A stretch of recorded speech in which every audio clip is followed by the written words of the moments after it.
When I decided to start a series of books in Arabic, I decided on the Madinah Arabic book series.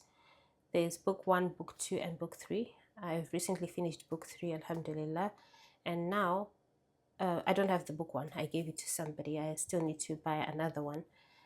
Okay, so this is the series that I did, the whole series. And alhamdulillah, it took me quite a while to learn, especially book 1. I redid book 1 maybe 2-3 times. This one I've done it twice. The Arabic book 3 I haven't redone it yet, but now I'm revising with the videos. I did a whole course on YouTube for this book, and then later on they have this Medina Arabic book series, which is more like a kid-friendly version aimed at children, because if you can see this is all black and white and no images really, or if they are there, they're very, very few. So it's not very attractive to children. This is also a self-teaching book. It's got the Arabic in the front and explanations for each chapter at the back. Now you've got this one. As it says, it's an 8-part course. And this is the book 1.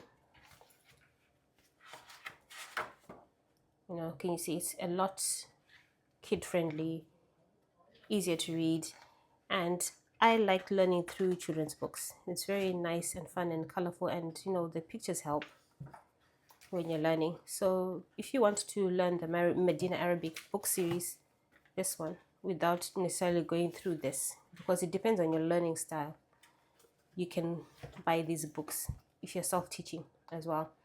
But for me, I did the course, so I had to use these books and follow along because those are the books that were being used. Then book 4, and the thing is, I have different teachers for the kids for different times. So sometimes you get one teacher who recommends the Medina Arabic book series.